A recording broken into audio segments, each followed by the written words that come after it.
Hi, my name is Robert Schramm. I'm here to talk with you today about the scientific teaching approach of applied behavior analysis with verbal behavior.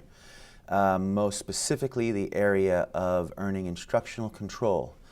We're going to be talking about motivating learner participation through the 7 steps to earning instructional control. The information we're going to go over today is based in part on the basic science of applied behavior analysis. We will focus our teaching in applied behavior analysis on a verbal behavior approach dealing with the analysis of verbal behavior. And I'm going to talk specifically about earning instructional control. I may not get into some of the very basics of ABA. If anything I discuss goes beyond the level of information you may already have, I would recommend that you look into applied behavior analysis, find someone who can teach you just the basic principles and give you that background that might make some of the information a little bit more accessible for you. I will be presenting the information that is available in a book that I've also written called Motivation and Reinforcement. And in addition to that, I'm hoping to have some time today to go over a couple of quick case studies that we have put together to help show the scientific benefits of the 7 steps that we're going to be discussing. So to begin, I think we need to start talking about what instructional control is. For those of you who are not familiar, instructional control deals with the likelihood that a presented instruction will lead to a desired behavior. So as you ask your child to participate in everyday classroom activities, or a parent asks a child to do things that they would need them to do in the home, as to take a bath or to put on their shoes, the likelihood that an instruction given to a child will lead to the desired behavior is going to be your level of instructional control. The more likely it is that instruction leads to that response, the better the instructional control. And when I work, generally, most of my work originates in the home, but we then do also transfer all of what we do for a child into the school setting. What we find when we meet a lot of children who have not had applied behavior analysis in the past, or have not had good therapy programs that have really worked for them, is that instructional control can be very low at intake, often below 50% and sometimes as low as 5% of the time that a parent will ask the child or the teacher will ask the child to do something. Will that child actually respond to it appropriately on the first presentation of that instruction? We consider 75% to be a good response rate for initial instructions. If a child is responding to your requests 75% of the time, they're going to be fairly typical, especially in the home setting. Maybe in the school setting you'd like it to be 100%, but that may or may not be realistic, even with a typical child. So just a quick little background on myself. I am the lead supervising behavior analyst for the institute called Knospe ABA. Knospe ABA is a German institution. I found myself in Germany about 8 years ago and began working with families there and developed this institution that now works with over 300 children worldwide. We work in the homes and the schools of children using the family themselves, the parents, the teachers, the therapists that are already involved in the child's education as the current staff, as the staff for our daily implementation of the ABA programs. We do not bring our own therapists into the child's life to teach the child. We teach the people who are already in the child's life how to do it for themselves. And we are successfully meeting or working towards the instructional control criteria of 75% with over 90% of the cases that we are working with.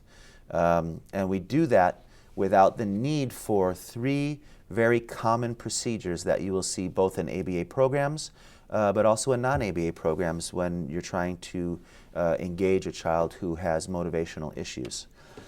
These 3 procedures that we are trying to avoid in our use in our program, and what the 7 steps allows us to avoid, are the procedures of blocking a child's attempts to escape teaching. This might look like You give a child an instruction, the child decides that they want to escape that instruction, so they get up from their chair and try to walk away, or they put their head down on the table, or they just close their eyes and turn away from you. Anything that they would do to try to move away from an instruction and try to ignore or escape that task would be considered an escape behavior. And what we're going to try to work with through the 7 steps is teach you a way to earn instructional control with your child without having to block that, without having to hold the child into his chair or lift his face up and force him to attend to you with physical means. We're also going to try to avoid using forced physical prompting to complete a task. Prompts are important in our aspects of teaching. We need to be able to give the child the assistance necessary to complete a task. However, when the child is unwilling to accept that assistance and we're not able to get the instruction met, the child to give us the behavior that we're looking for, often teachers and therapists, even in ABA programs, will resort to forcing the child through physical manipulation to achieve the task, and then consider that completed and then reinforce that child in that situation. And the third tactic that we're going to try to avoid using is paced prompting, or repeating instructions over and over again in the child's, putting them into the child's environment in a way that would be considered something like a nagging procedure. Now, to understand why we're talking about these 3 procedures, is these 3 procedures are very common in applied behavior analysis and in general teaching as ways of handling escape behavior. When you work with a child, all of their behavior choices, this is something we know in applied behavior analysis, is that all behavior choices are going to fall under one of 3 main purposes. The child will be trying to gain some kind of attention, either from us or something through us. They want an activity through us, so they need us to have that, so they're trying to gain our attention. They may be trying to escape something from us. Perhaps we've given an instruction and they're trying to avoid or escape those things. Or third, the item itself, the thing that they're doing, may just feel good. They may just enjoy the activity, which would be a self-stimulating activity. So all behavior is going to be based on one of these 3 purposes. And one of the more difficult areas for us to work with in a school environment is a child whose behavior is being motivated by the desire to escape tasks, to escape learning, to escape following the instructions we're trying to give them. And observationally in clinical practice, we see that you need to use certain procedures to ensure that the child is not able to escape your tasks. Because if the child is allowed to escape and that escape leads to reinforcement, we know that the definition of reinforcement states that that behavior will happen and will occur more often. So it becomes imperative that we do not allow escape behavior to lead to reinforcement.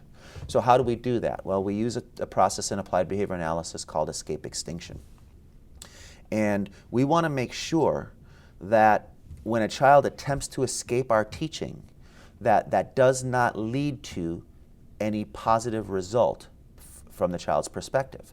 If the child is able to put their head down on the table and we walk away from them and work with another child, and the child is able to avoid having to do the work that they were trying to escape, then them putting their head on the table is a behavior that would lead to reinforcement, which would make putting the head down on the table more likely. If putting their head on the table doesn't cause you to walk away and it keeps you there saying, nope, lift your head up, you have to keep working, then another behavior might be used in its place. The child may try to get up and walk away from the table, or may lash out and try to strike at you. There's any number of behaviors that could be potentially available in a child attempting to escape tasks. And so we're going to be trying to avoid using this traditional escape extinction, which is not allowing the child to escape the task. We are going to use it. We're going to extinguish escape, but we're going to do it through some different techniques, and those will be what I'll be focused on teaching you today. The value of escape extinction is not in question. We know that it is important that if a child is attempting to escape a behavior, we cannot allow that to lead to reinforcement. There needs to be some form of extinction to that behavior, meaning that reinforcement is not allowed to follow it. And it's been well supported in the literature, and we're not calling into question escape extinction. What we are doing is talking about the procedures that are commonly used in escape extinction and looking for a way to earn instructional control without having to rely on these procedures. The problems associated with these procedures are also well documented. there is the potential when using escape extinction procedures of holding a child in the teaching setting, or nagging the child with repeated instructions, or forcing the child to participate against their will, so to speak. There is the potential to establish the teaching setting as an aversive stimulus and increase the value of escape, causing the child to try to escape more and more instructions and to try to avoid teaching more comprehensively. An increase in the amount of attention given to the escape behavior is also a potential problem. If you were to continue to give your instruction on a paced prompting method where you're consistently nagging the child, if a child's behavior is also motivated by attention, they would be getting that negative attention at a time when you would not want to be giving them reinforcement, when they've been showing escape behavior. Another additional problem with those 3 procedures that we're going to be trying to avoid is the escalation of the teaching setting toward physical conflict. If I'm trying to force a child to participate and the child does not want to participate and I try to physically force them into hand over hand, that's going to very likely lead to a lashing out or some kind of a physical confrontation, and it'll escalate the behaviors. And these are all things that we would like to avoid. Additional problems associated is that there's often a lack of a willingness on the part of parents, teachers, and therapists to use strict escape extinction procedures of holding the child into the teaching task, whether they're crying or screaming, not letting them leave, or forcing a child to participate when he's pulling his arms back and trying not to do that. Also, we have to worry about the inability of interventionists to consistently be able to use these procedures, especially with children who are older, who are stronger, who are using self-injurious behavior or aggressive behavior. So there's a lot of reasons why we might want to avoid these 3 procedures. And so who might this benefit? Who might the 7 steps to earning instructional control without using those procedures benefit? Well, a way to earn instructional control in an efficient manner without restraint, escape blocking, forced physical prompts, or paced prompting would be a strong benefit to anyone, including parents, school staff, who are unable or willing to use the above listed procedures safely, correctly, or comprehensively.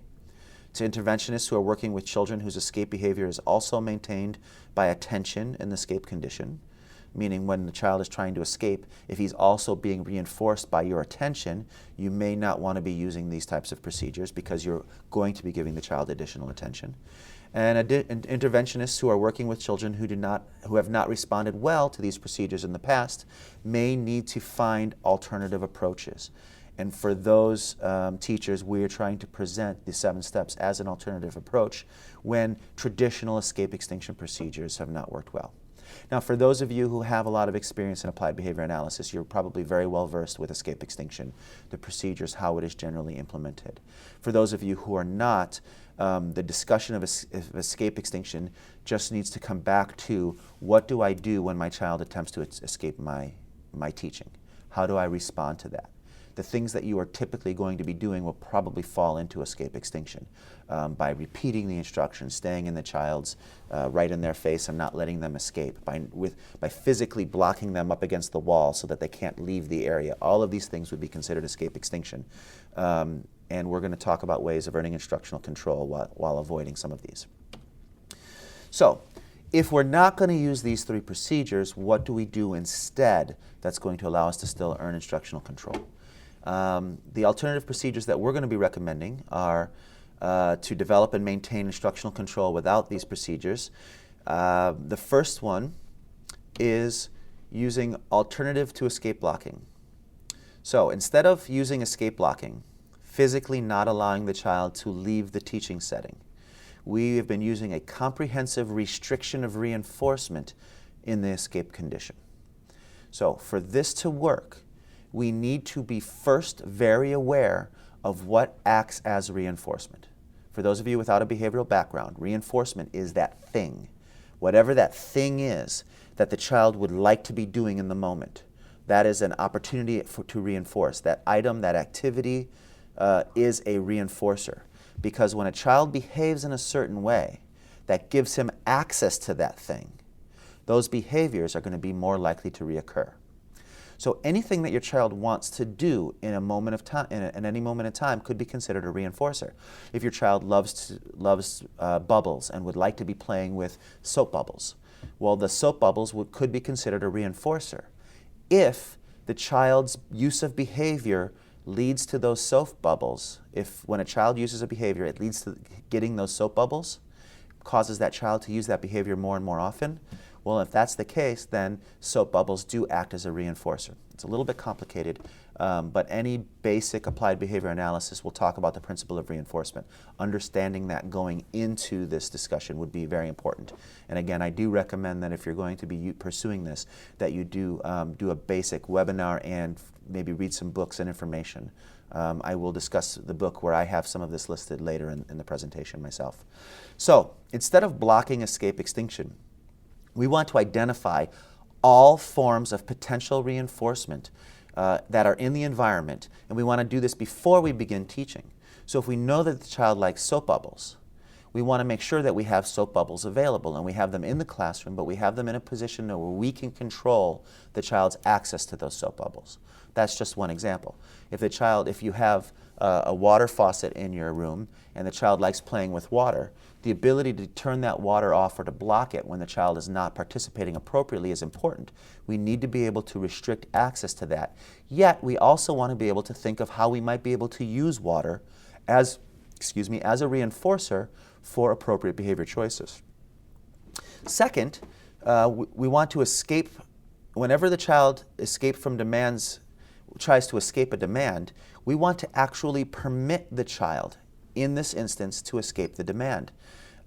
However, from the moment they choose to escape, all forms of reinforcement after that escape behavior is implemented are fully restricted until the child returns and complies. So if I say to the child, please write your name on the paper, and if the child, instead of writing their name on the paper, which is the behavior we would like to see, let's start this way. If the child does write their name on the paper, which is the behavior that we would like to see, what we're going to do is make sure that some form of reinforcement follows that behavior. Something that causes that child to say, in this situation, I would like to do that behavior again. So if we know that soap bubbles act as a reinforcer, the child writes his name on the paper for us to be able to blow soap bubbles, lets us know as teachers that the likelihood of them writing their name on the paper the next time we ask will go up. The likelihood of that behavior will go up because we followed it with soap bubbles. For a lot of our kids, we'd love praise, positive praise, to be a reinforcer. However, for many of the children who are more difficult, either children with autism or children with motivational issues or oppositional defiance disorder or these other descriptions of behavior we have, you may not find that a child is motivated by praise. You can praise them all day long and it's not going to affect the behaviors that came before that praise. So therefore, we can't say that praise is a reinforcer for that child at this time. So what we're going to do instead is we're going to make sure that we identify what is a reinforcer, and we're going to have those things available to us, as many of those things as possible. Identifying what works as a reinforcement is a crucial aspect to this working. And secondly, when the child does choose to escape, if I say to the child, please write your name on the paper, and the child says, I don't want to do it. What we do instead is, what we have to do at that point is very important. A traditional escape extinction procedure would ask for you to normally repeat the instruction several times. Put your name on the paper, put your name on the paper, sometimes in a nagging fashion so that the child will, just to get us to leave them alone, will do it. Additionally, we may not allow the child to get out of their chair. We may wrap our legs around the chair and hold the child in, or we may physically hand over hand prompt them to do it. These are a lot of the basic procedures that are used in escape extinction. What we're going to do instead is we're going to allow the child to get up and leave. But what we're going to make sure is that all forms of reinforcement are going to be comprehensively restricted. The soap bubbles, the water, our attention, just about anything that the child might find reinforcing and fun in the environment is going to be restricted. To some degree, if a child is reinforced by being able to mess around with some of the other children or to run back and forth, we may need to restrict even more by moving the child to an area where he doesn't have access to that reinforcement as well. A quick example of this, I have a video for a quick example of this. In this video, we have a family that our company has been working with. We have a child who is very motivated by individual toys, but always plays with those toys alone, doesn't like to play with his parents. Parents do not feel that they have a very good connection with their child at this point in time. They are basically seen by the child as just tools to get the things that he wants. And so what we did was we restricted access to all the reinforcement in the room. If this was a classroom setting, we'd be doing this in the classroom. All the things we know that this child likes would be restricted. And then we would start to give the child, we would start to do something called pairing. We would start to pair ourselves with reinforcement. Sit down with the child and show the child that we can be fun with the reinforcement. When I get to the 7 steps later, I'll talk more about pairing. But for right now, we're going to be trying to engaging the child, having the parent engage the child with a toy in a fun way. He's going to eventually give the child an instruction. If the child chooses to refuse that instruction, we are not going to stop the child from leaving the teaching setting. But what we are going to do instead is we are going to hold on to that reinforcer. We're going to let the child go to the area where there is no access to reinforcement because we've cleared the reinforcement available. But we're going to maintain the reinforcer, giving the child the motivation to want to come back to us. Let's take a look at this video and see how this works. Yeah. If he wants to get up, he should be allowed to get up, but then you just take the toy back and say, oh, you can leave, Okay. but the toy stays with me, so what do you want to do? Right. And then when he chooses to sit back down, now he's made the choice. Okay, take the toy, okay. Now tell him if you want to play, you have to sit. Sit down. Sit. Yeah. Good job, now you can play. Yeah. You see, now he's not going to be pulling away from you the whole time. Yeah. Now he's made the choice to sit because you restricted the reinforcement. Does that make sense? Yeah. The last thing I want you guys doing is pulling him in. Let's see if he tries it again.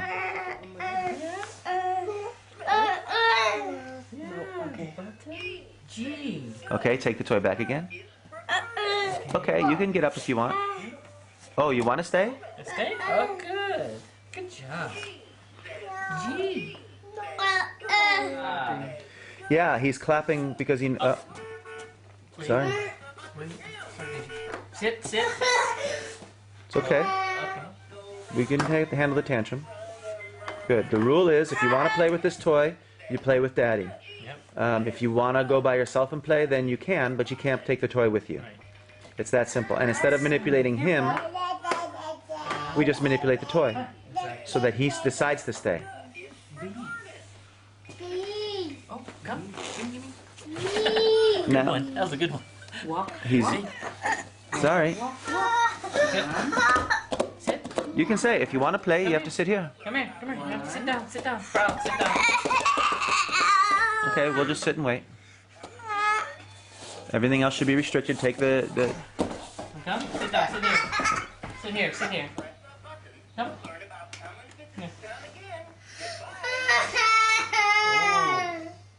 Okay, that. It's okay. Okay. Have him sit. Sit down. Sit down. Good job.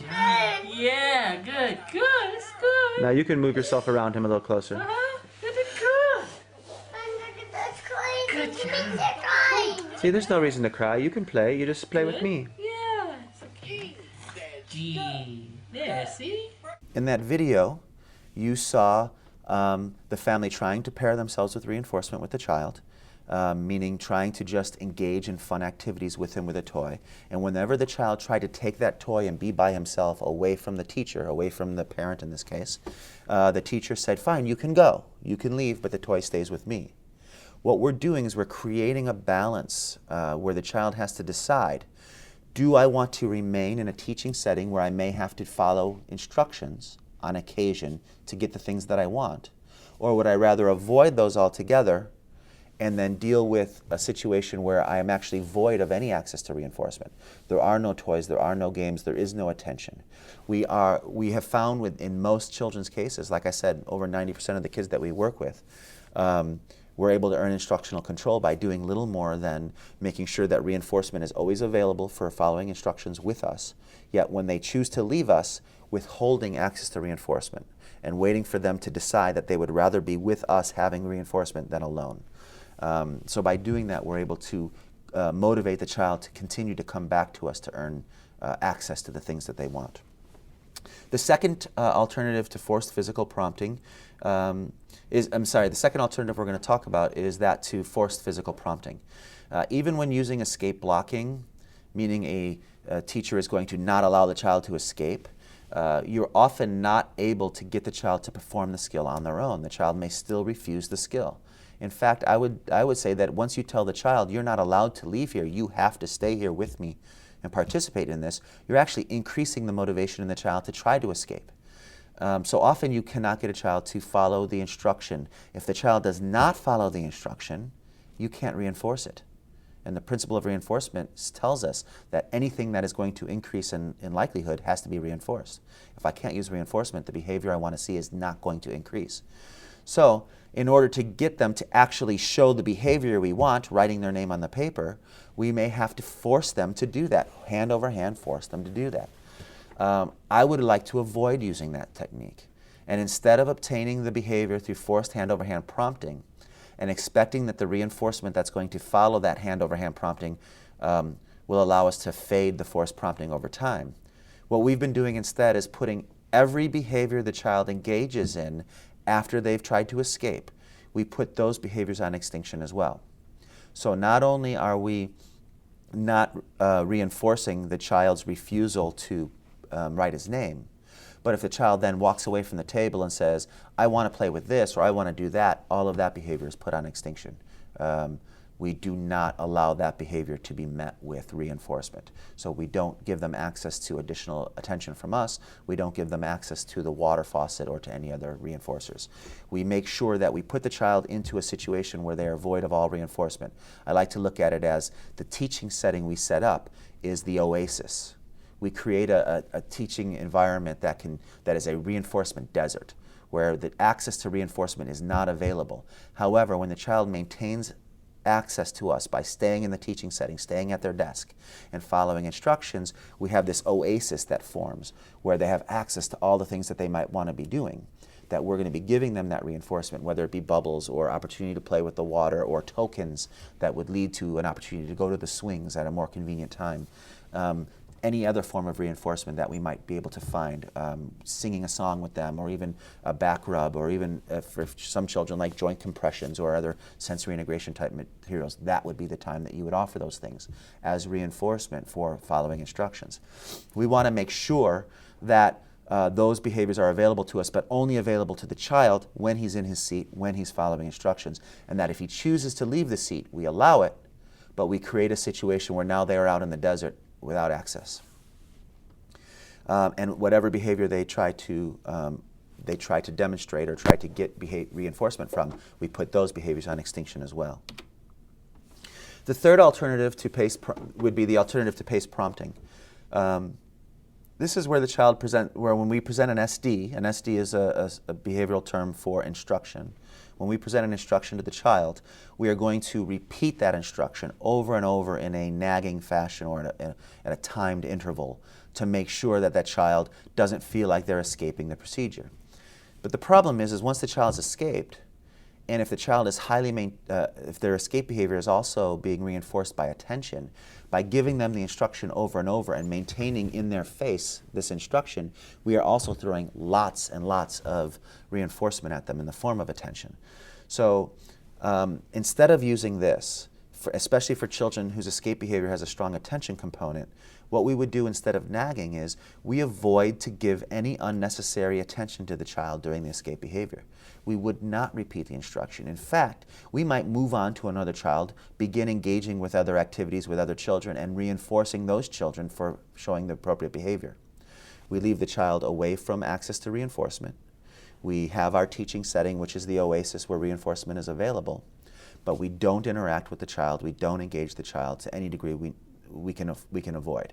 If the child starts to behave in a way that becomes dangerous, either to themselves or to other classmates, we need to intervene. We're going to do so with as little verbal attention as possible. We may stand in front of the child or stand between him and the item he's trying to damage. We may have to walk the child into an area that would be more easy to protect. But regardless, we're going to do all of these things while giving as little attention to the child as possible.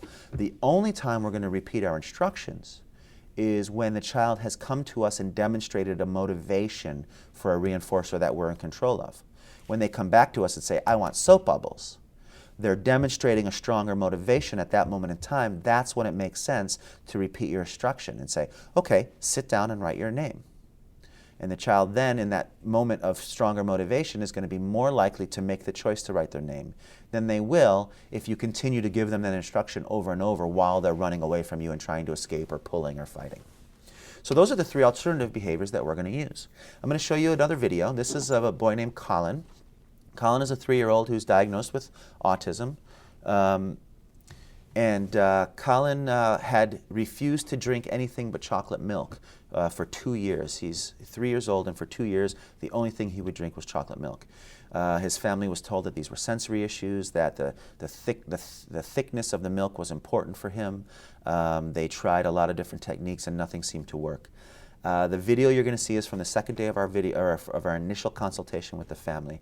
We had successfully identified and paired ourselves with reinforcers that the child was very motivated to have. We had given a give back program and a waiting program so that he had learned quickly that when we said give that item back to us, that if he gave it, he would get it back again really quickly, maybe immediately, sometimes after 1 instruction. But if he chose to fight and hang on to that item, we would remove it for 5 minutes or more before we would even give him access to have it again. So it became in his best interest to give it back, and he was doing that regularly. He was also waiting. When we put up our finger and said, wait, he knew that if he continued to grab or whine or complain, he wouldn't get what he wanted, and that we would pull back and use out those procedures I've been talking about. However, as soon as he did put his hands down and wait for even just 1 or 2 seconds, we would then go ahead and give him the item. So he had learned quickly that waiting was a valuable tool, and over time we would increase that waiting program. And what we were going to do is we were going to attempt to reduce the escape behavior from the instruction, drink this water. So let's take a look at this video. What we do in this video is basically use those 3 procedures we talked about. In fact, we're going to be using the entire 7 steps to instructional control. My wife, Nadine, is in this video working with Colin. She's going to give him access to reinforcement, give him an instruction to drink water. When he refuses, she's going to start to pull back that reinforcement, maintain that reinforcement, avoid giving him verbal attention, allow him to leave the setting, but not allow him to have access to reinforcement until he makes a better choice. He's going to try some distraction behavior. He's going to try to get into a battle over the chair by knocking the chair down. And when he sees that we try to get the chair back up, he'll try to knock it down again. Our response to that is lay the chair on the ground. That's not important. Feel free to put the chair on the ground. That's not our issue. We're not going to be distracted from our issue, which is you have been instructed to drink this water. We're going to stay calm. We're not going to give lots of instructions. However, whenever he does come to us and shows a motivation, we will give him that opportunity to make the better choice. And we will make sure that when he does drink the water, when we do finally get that positive resolve, that lots of reinforcement will follow it. So that he says, following the instruction always led to a better life, better things. Not following it left to a blockade of reinforcement. It left me in that desert away from the away from the oasis of fun. So let's take a look at this video and see what this process looked like for this little boy. Okay. Warte, setz dich richtig hin. Okay. Und das. Okay. Erst verstecken wir jetzt erstmal zusammen.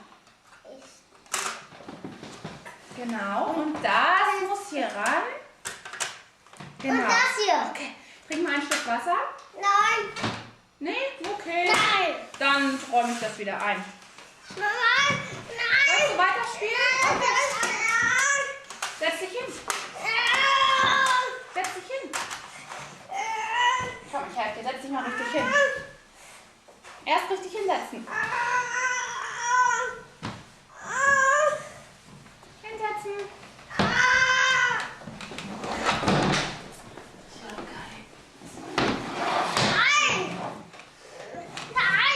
Okay, dann einfach.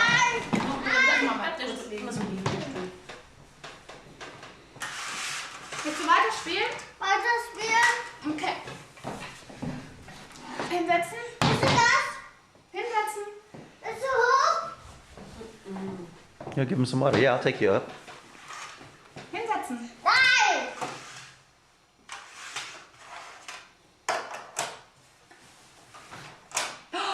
Super hingesetzt. Und dann war ganz fertig. Das Auto? Okay, setz dich hin. Super. Auto. Und dann brauchen wir noch die Straße, ne?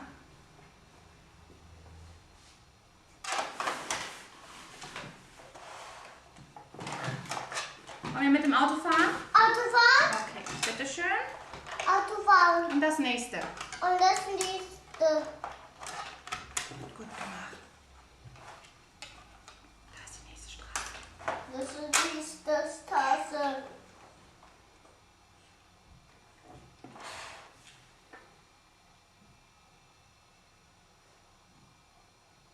Fertig? Okay, nimm einen Schluck Wasser. Nein. Nein. Nein.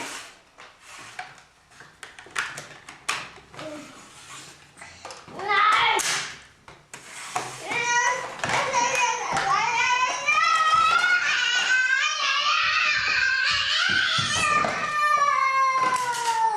Okay, darauf jetzt nicht eingehen, ja? Auch wenn es schwer ist. Okay.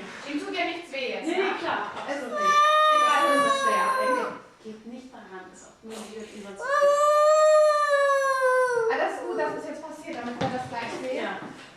Und jetzt versucht er ja mit dem Verhalten durchzukommen. Ne? Ja, und Er dann? weiß ja ganz genau, Tue ich das Wasser meistens weg und wie Kakao wieder. genau. Und dann hat er es gekriegt. Das machen wir jetzt nicht, wir warten jetzt. Weil ihm tut ja nichts mehr. Er liegt da nur, hat jetzt einen Wutanfall, wir sehen auch gar nicht. Ein Austrinken, das wäre schon Richtig. zu viel. Das erwarte ich auch immer. Ich einfach mal kurz nippen und Genau. Bereitschaft zeigen. Ja. Dann nehme ich mal die Teletubbies raus. Wer ist das nochmal? Lala. Und wer ist das? Tinky Winky. Tinky Winky. Genau. Das habe ich alles als Super gelernt. Dipsy. Dipsy. Okay. Tinky Winky. Hallo. Ja, das ist auch klar, dass er jetzt von Ihnen kommt. Jetzt am besten jetzt ruhig. Was ist das zu putzen? Nase putzen und reiß dir mal dann ein bisschen Papier ab. Geh mal rum und reiß dir was ab und schnalz dich da mal rein. Was will er jetzt? Okay. Eigentlich Nase putzen, aber Schau her. okay. Nase putzen? Erstmal. Hier, kannst du auch eben sagen. Okay, jetzt trink einen Schluck Wasser. Ein Schluck Wasser. Okay. Dann nicht. Komm her, trink einen Schluck Wasser.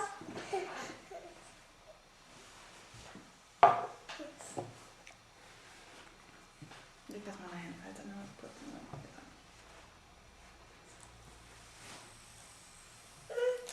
Möchtest du damit spielen? Das ist ein Ventilator mit Farben. Oh, warte. Warte. Trink einen Schluck.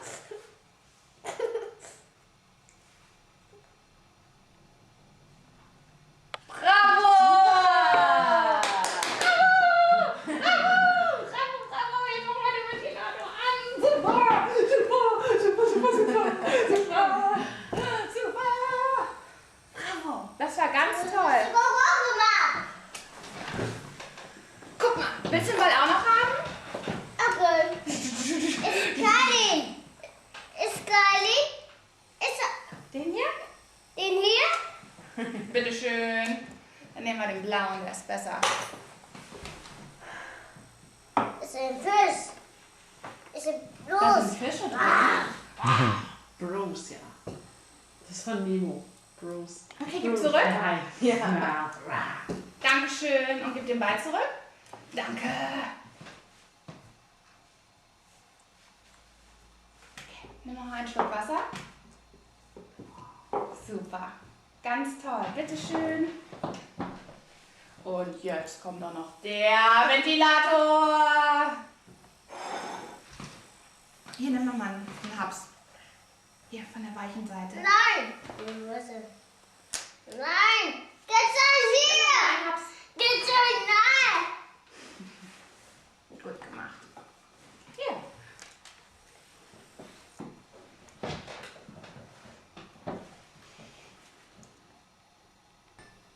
Danke. Noch einen Schluck.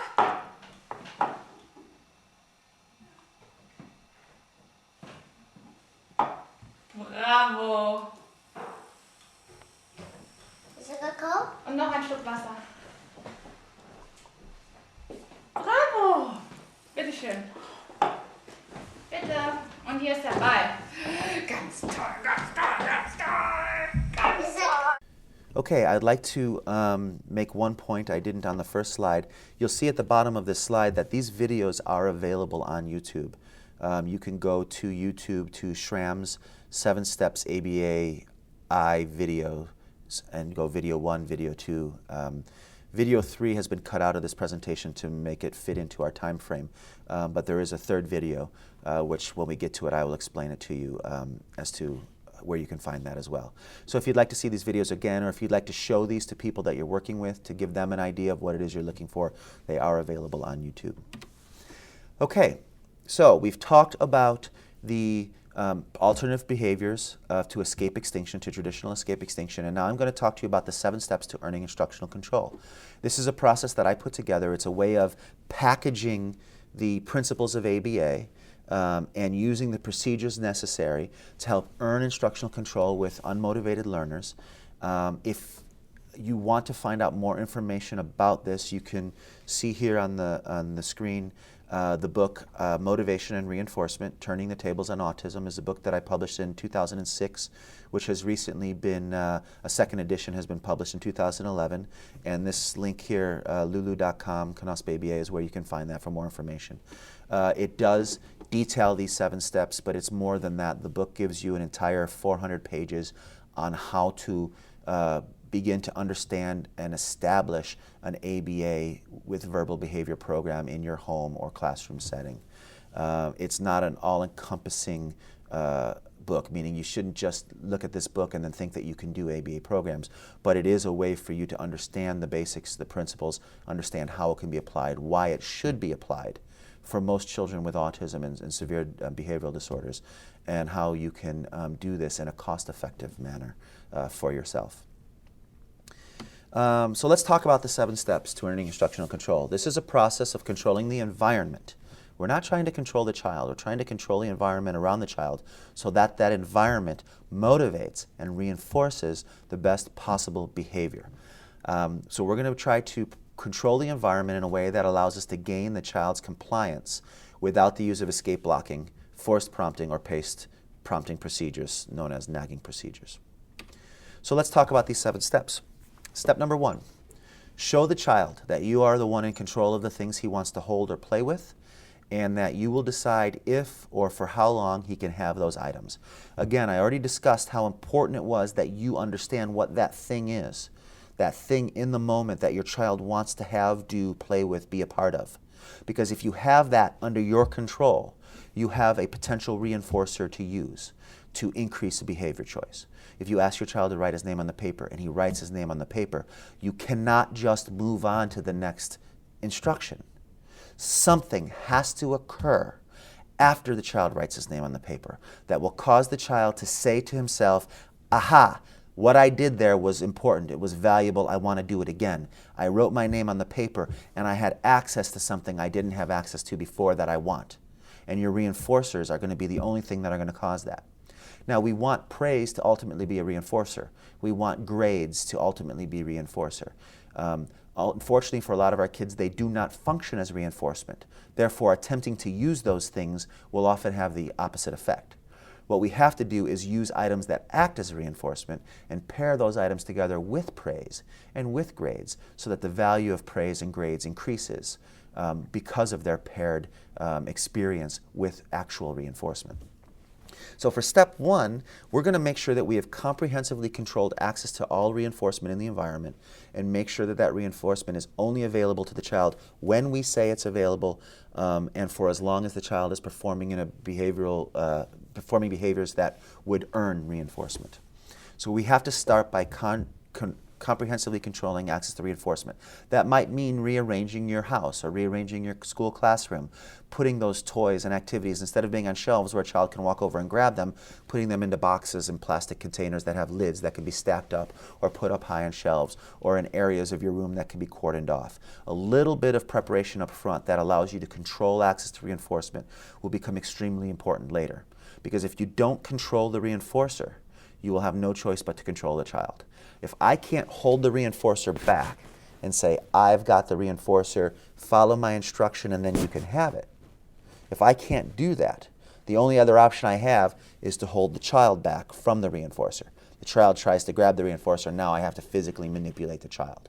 So we would rather, like you saw in that first video of the little boy with the toy, we would rather withhold the reinforcer and use the motivating value of that reinforcer as the reason the child will maintain with us, and use that as reinforcement.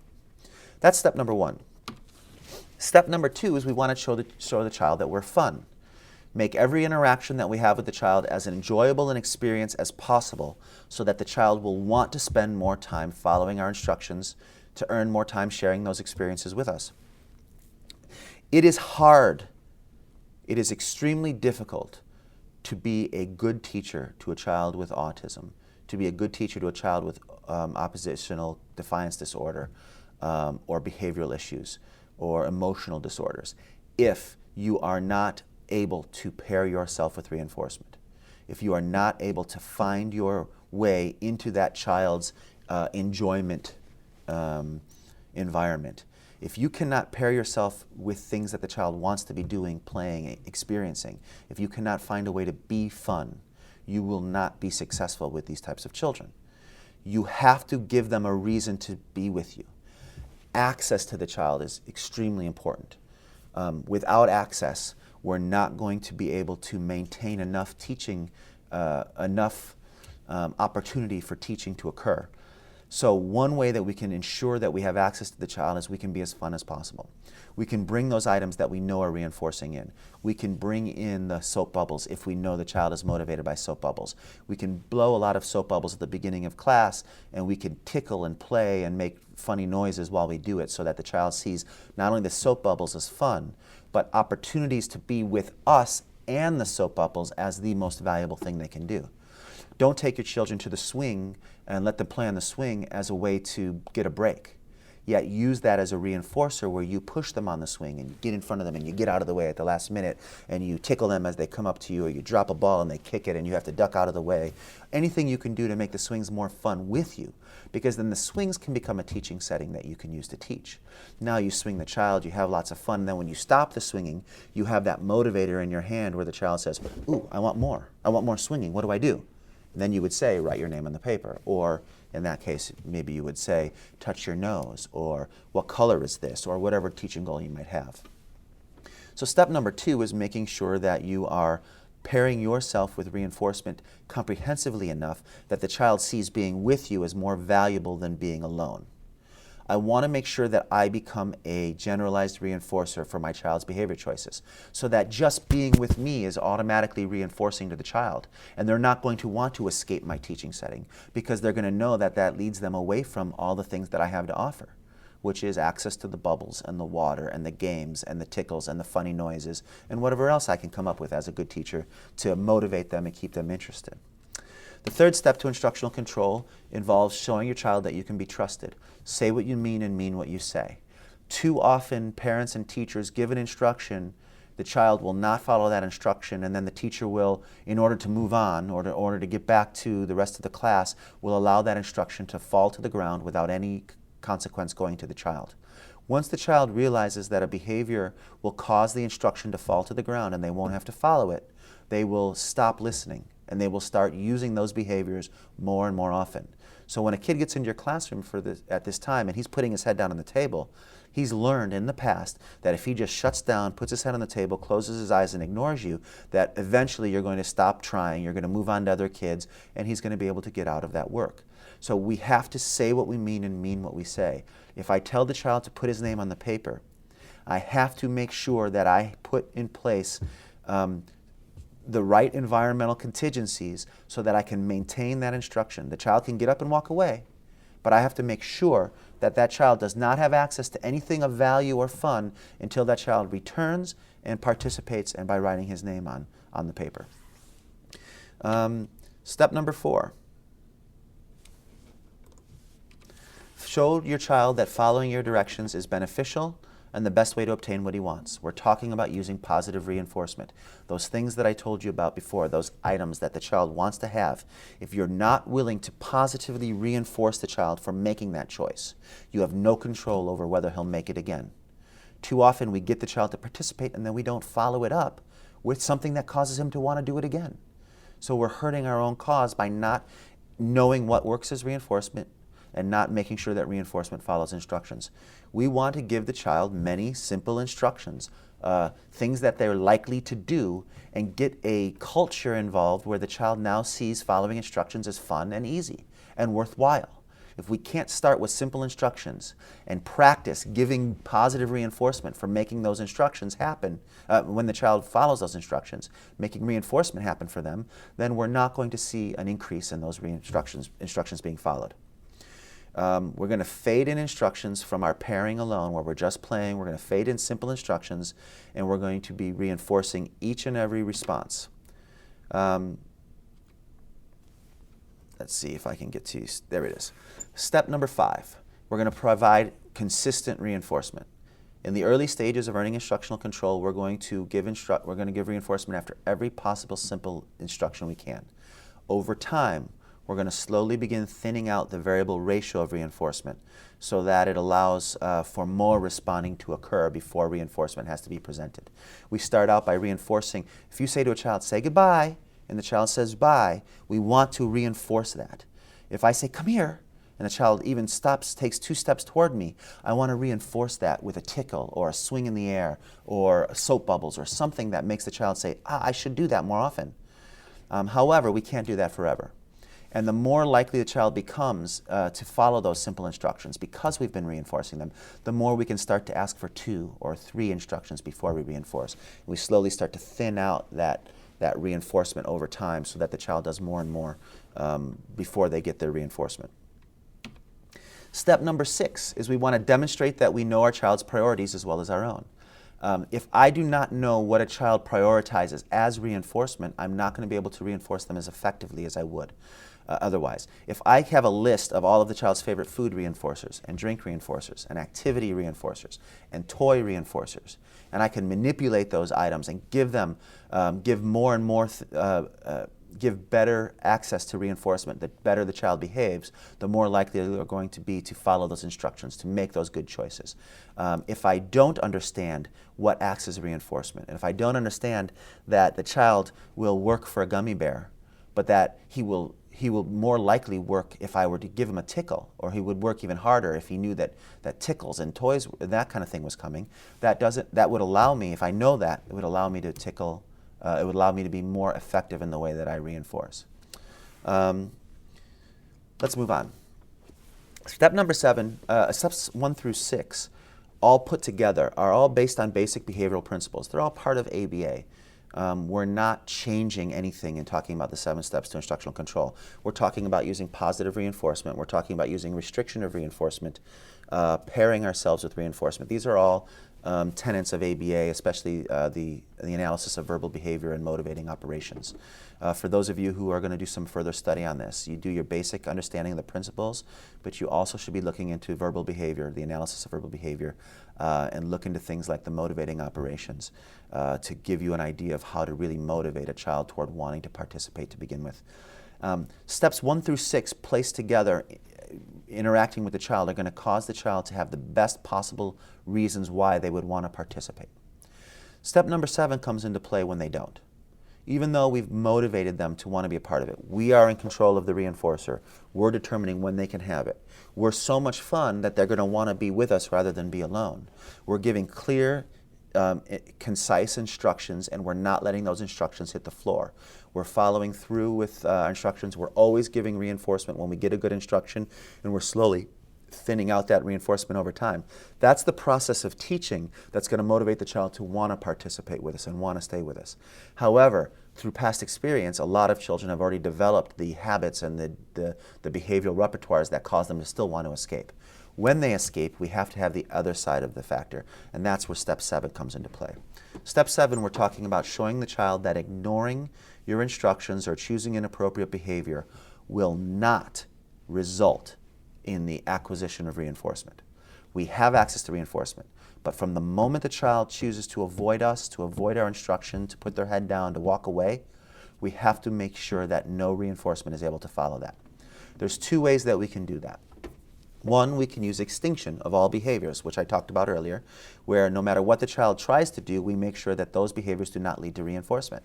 We just block reinforcement. We don't let the child reach to the water fountain, or we don't let the child have access to the bubbles. We don't give the child additional attention. Or secondly, we may have to use a form of punishment in the form of, preferably what we would recommend is a negative punishment procedure, which means that we would remove access to reinforcement they already have. If the child already is playing with a toy or already has access to something that they like and that they want to play with, and they're doing something with it, but then they behave inappropriately, they hit someone or they refuse an instruction, well, we may need to punish that behavior by removing access to the reinforcement that they already have. In my book, we talk about a process that I now call mini consequences, but for those of you who are ABA based, we're talking about a conditioned motivating operation reflexive. Much too complex for this hour presentation.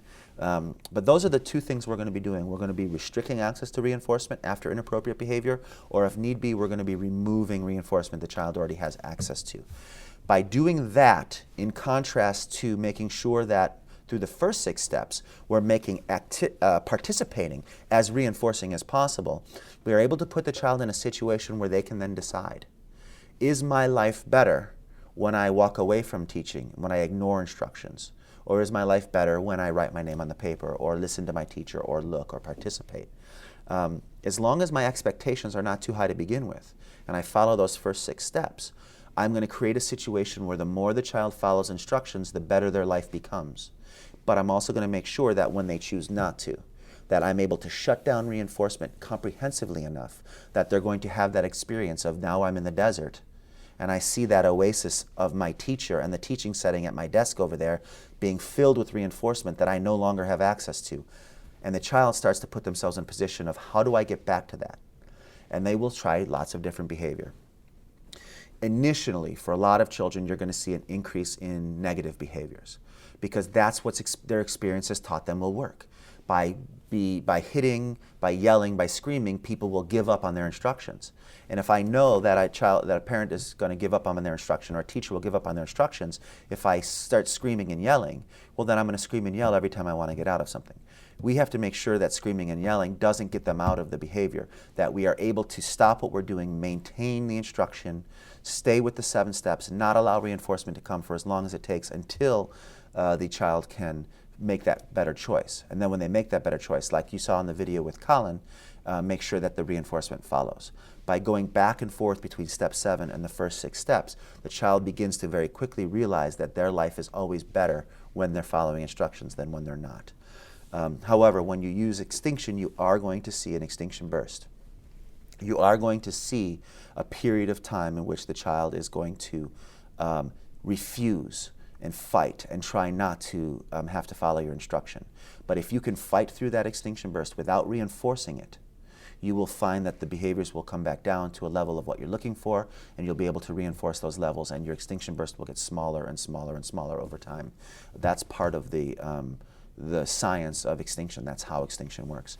The next thing I'd like to do is show you a little video. And this video is a little boy named Anton, who we began working with, and we are going to basically use the 7 steps to him from the very beginning. We identified the reinforcers, which were the Hanuta, which is the toy, the snack that's on the orange plate there you can see on that table, and the Flips, which is a German version of Cheetos, which the child was very interested in. And we are going to use those as our reasons why the child will participate. And then we're going to show you the process of using steps 1 through 6 when he's participating, and step 7 when he chooses not to. The nice thing about this video is it's cut into 3 sections. You get to see the initial process of teaching the 7 steps. Then the second session is us coming back 2 months later, and you get to see how he is now participating after having had 2 months practice. And the only person doing the work with him were the parents during this 2 months time. We came and we gave them instructions, we left. The parents worked with him for 2 months. We came back and started to improve what they were doing. But during that 2 months, you'll see the difference in his behavior and the way that he's interacting with them. Then we went away for 4 months after giving them some new sets of goals and helping them to become better at earning instructional control. And then the third part of the video is what he was now engaging in, the types and levels of teaching he was being a part of after a total of 6 months in the program. So you can kind of see the difficulty level of him following instructions in the beginning, yet us following through with the 7 steps.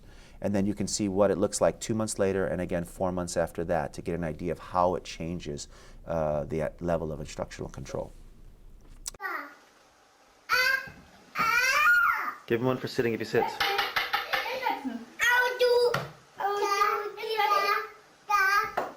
Gut gemacht. Super. Ganz toll.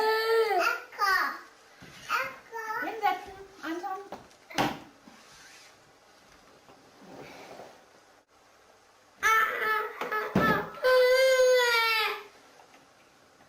So ist schön ruhig. Super.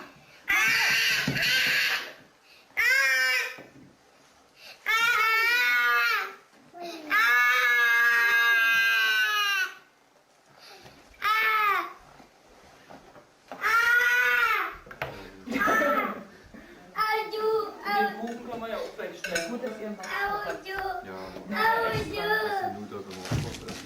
So, den kann man auch gleich stellen. Kann man extra Saluta. Das ist Anton. Vorsicht.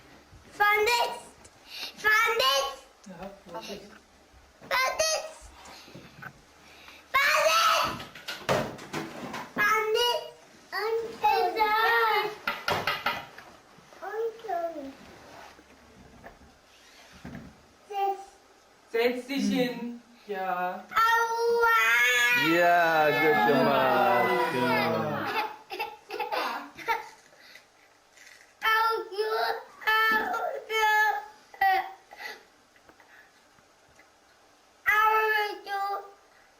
Edgar, möchtest du einen Ruhig mit? bist du. Super.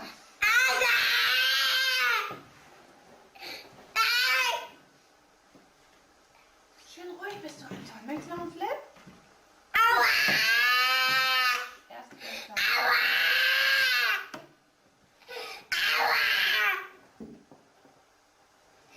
Möchtest du einen Flip, Edgar? Darf er das? Möchtest du auch einen Flip?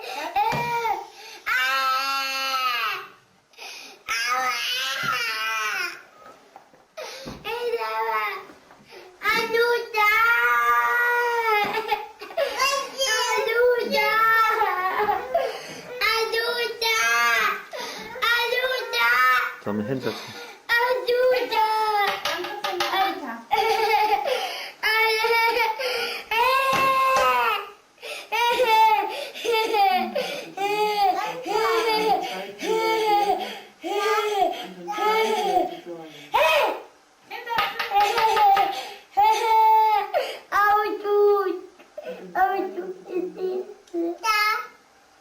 Bist du die Musiker?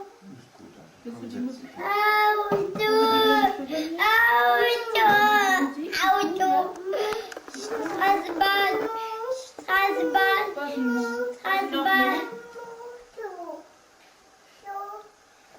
Schön, now give him instruction.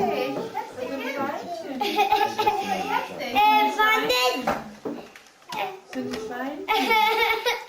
Schweinchen. Sind die Schwein? Yeah. You sitting? Gut gemacht.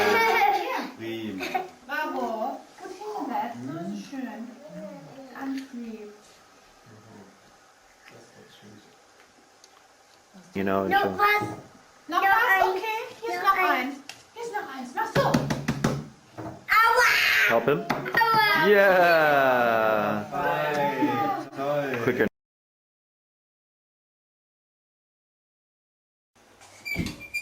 Anton, möchtest du weiter schaukeln? Ja. Dann komm zum Tisch. Komm, dann gucken wir uns die Tiere an. Dann komm zum Tisch, setz dich hin. So, halt. Mama gibt dir. Anton, was ist das? Das Hund. Was ist das? Mach's besser. Ein Hund. Was ist das? Mach's besser. Das ist die Wawa. Katze. Wie macht die Katze? Miau. Prima, leg's drauf. Anton, was ist das? Das ein Wawa. Mach's besser, Anton. Was ist das? Ein Wawa. Das ist der Löwe. See. Wie macht der Löwe? Ah, prima. Leg drauf. Nein. Prima. Anton, was ist das? Das ein Das ist? Pferdchen. Wie macht das Pferdchen? Prima, Anton, fein. Was ist das? Ein Schmetterling. Prima. Leg drauf. Oh, zeig mir Klatschen. So. Möchtest du Flips, Anton? Ja. Zeig mir Klatschen. Hier ist ein Maske. Wo ist deine Nase? Hier ist deine Nase. Prima. Wo ist dein Bauch? Hier ist dein Bauch. Wo sind Mamas Augen? Hier ist Mamas Auge. Prima. What's mag das? Like slow. Möchtest du 1 oder 3 Flips? 3 Flips. Bitteschön.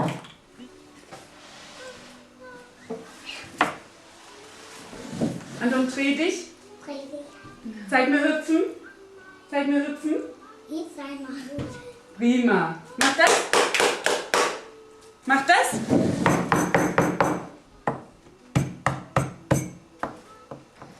Zeig mir Nadines Ohren. Hier ist deine Ohren. Wo sind Nadines Ohren? Hier ist deine Ohren. Da sind Nadines Ohren. Ja. Möchtest du einen Flip? Ja. Bitteschön.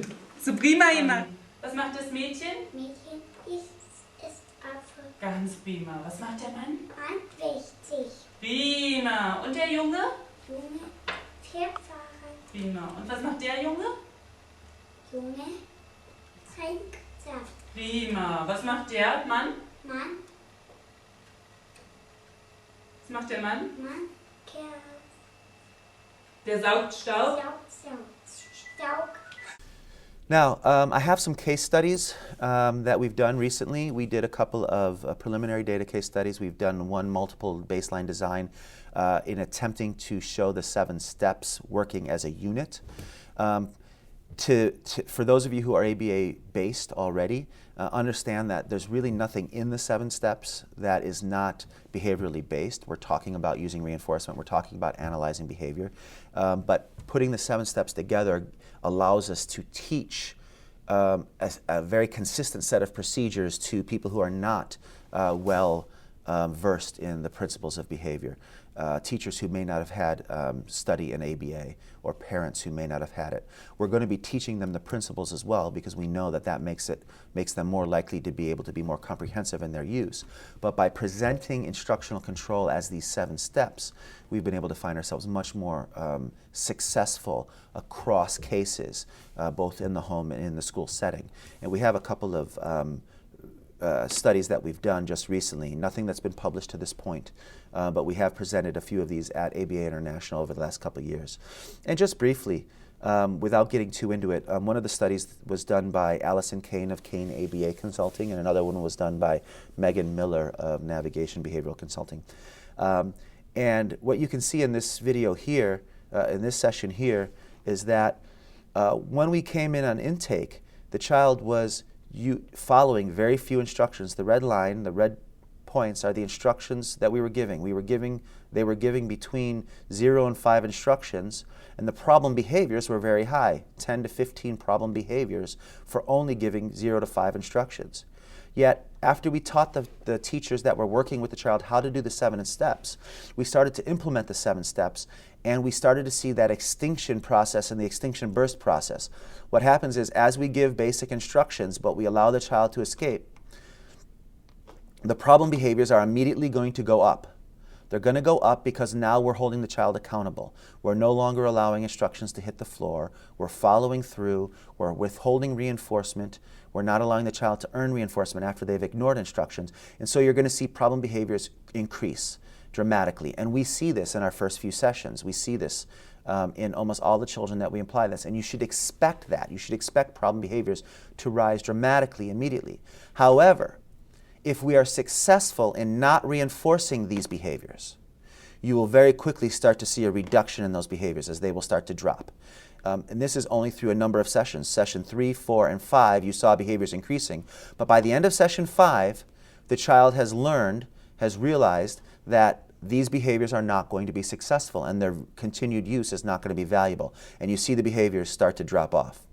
By the time we get to sessions 8, 9, and 10, 11, and 12, you see a completely different pattern. Now we're able to give 10, as many as 25 instructions, and the total problem behaviors are at almost 0. In one case we had a jump here, but overall almost 0, and we tend to see this continue. This is the child's ABLES assessment. We were able to, in addition to seeing instructional control improve, we start to see skill acquisition. And that's the one key that I want to make clear. It doesn't matter how good of a teacher you are. If your child, I don't know if you're familiar with the ABLES assessment or not, but this study shows, for those of you who are, that shows the progress we made over that short period of time. If you are not, it doesn't matter how good of a teacher you are of teaching the instructions, the actual items you're trying to teach. How do you explain things? If your child is not motivated, doesn't want to participate, is trying to avoid, you'll never be able to reach that child. You won't have the access you need to them for enough to be able to get your teaching across. Instructional control is the absolute most important thing to be able to earn. Once you earn instructional control, then all the teaching that you've been, all of the teaching techniques you've been given will actually be valuable to you, because now you have access to the child to use them. If you try to teach without instructional control, you're going to be looking at getting just a small percentage of the teaching across to that child. I look at instructional control as being the base of a pyramid. If I only have this much instructional control, if the child's only responding to 5% of the instructions I give him, the best I'm going to expect is a pyramid of this high.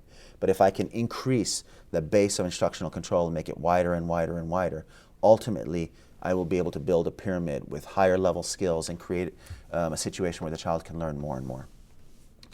I'm going to skip ahead a couple of slides here to another study. In this case, we had a multiple baseline. And let me jump right ahead to this one. This is for a boy named Justin.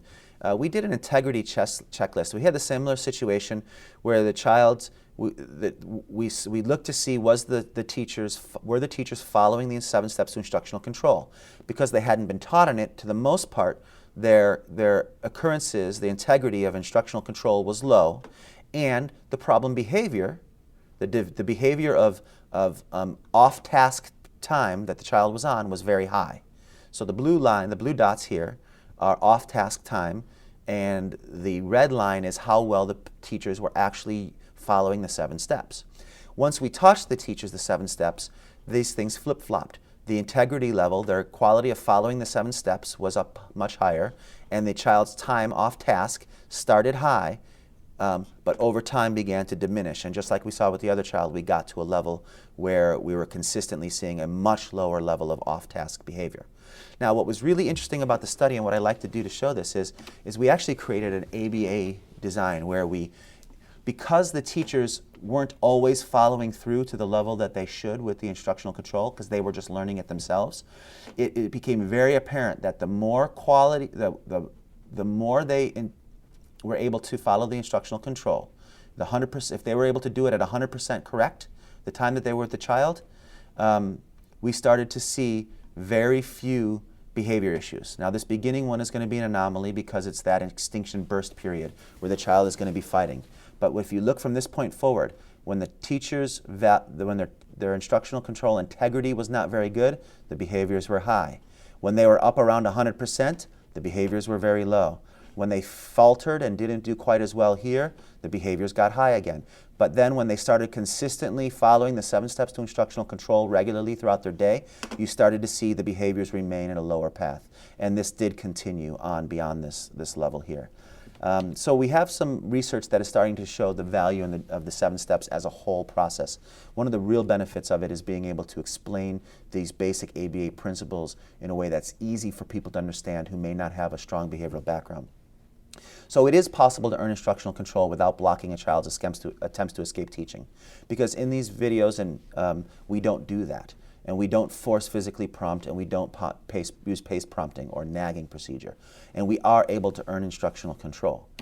Now, there are some potential problems with earning instructional control, and I want to list those here. It would be somewhat less effective when you're working with children who are not as attention motivated. If a child is able to find really strong self-stimulating behavior that doesn't need us to be a part of, we may have to be more involved in blocking that self-stimulating behavior during the escape extinction procedure. We may not be able to just pull back reinforcement. We may need to block the reinforcement they're creating for themselves.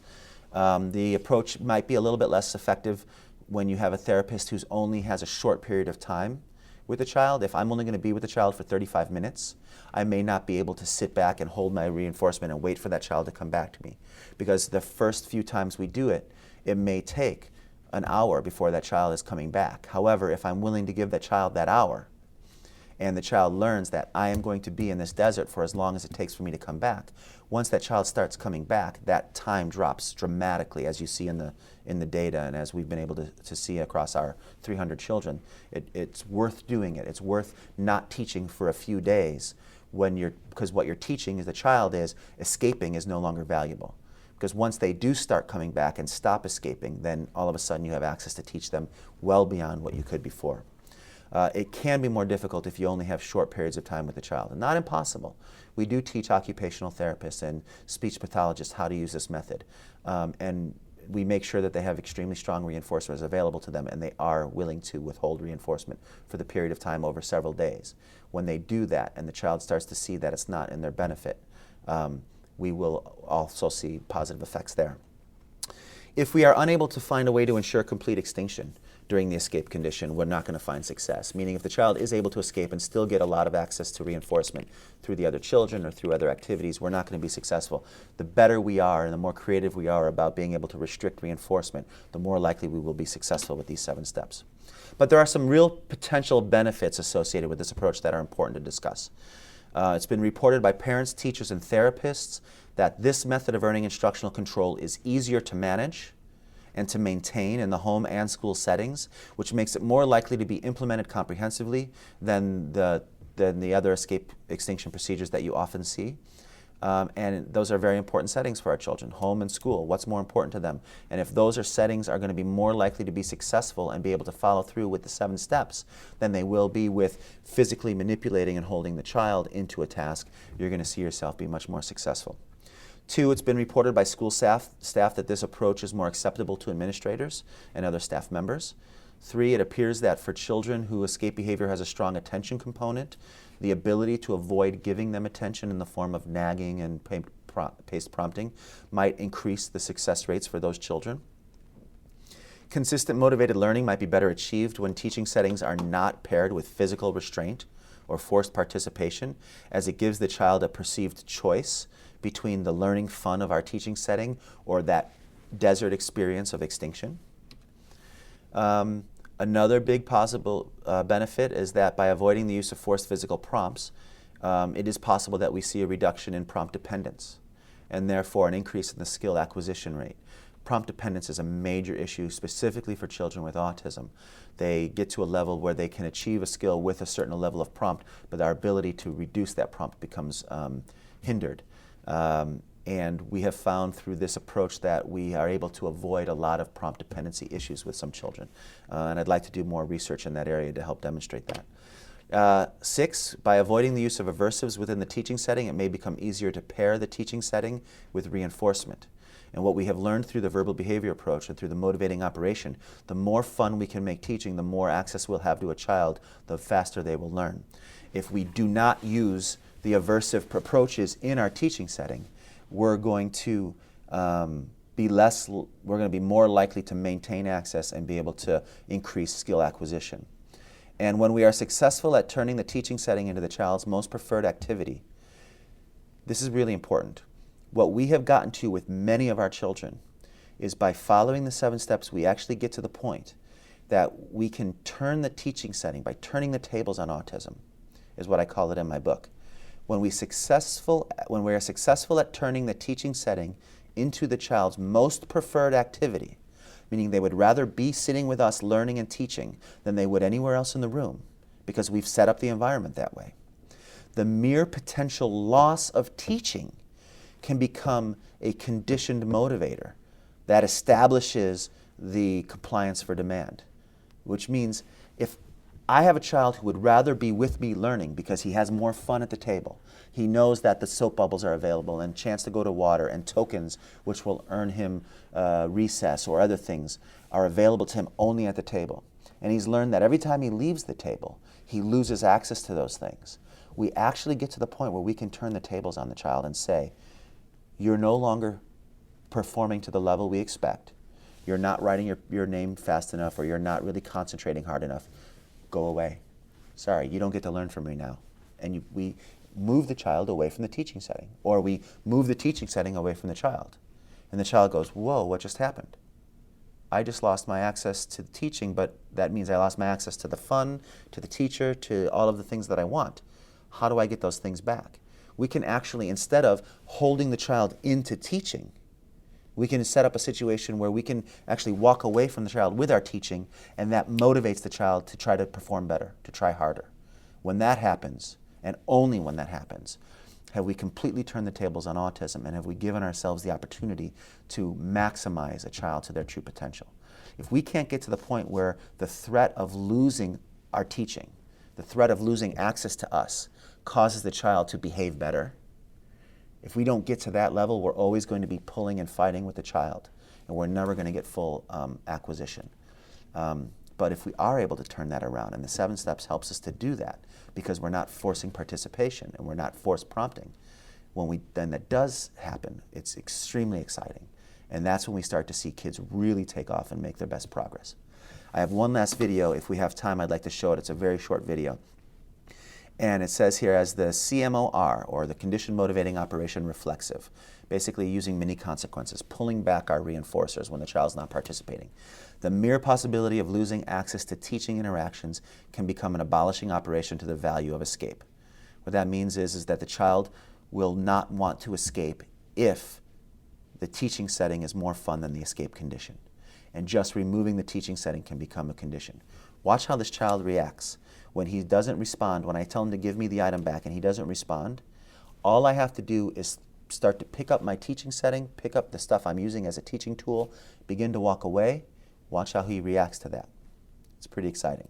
And again, this video will be available for you to see at YouTube on Schramm's 7 Steps ABAI video number 4. Okay, check this out.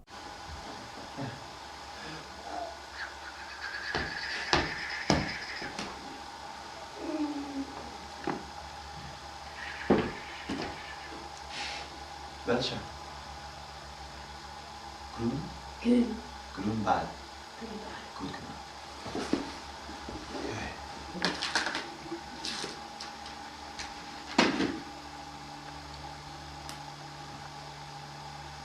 Okay, gib mir zurück. Gib zurück. Gib zurück.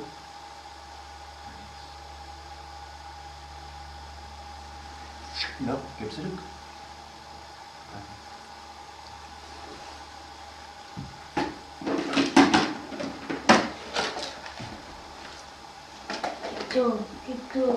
Gib zurück.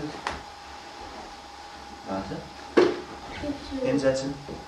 Gib zurück. Gut gemacht. Schön, du kannst haben. Okay, hier.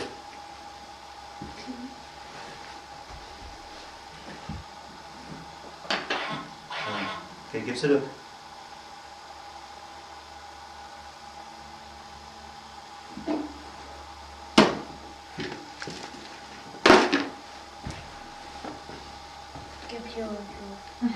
Zu langsam. Lässt schneller machen. Alles. Hinsetzen. Warte. Warte.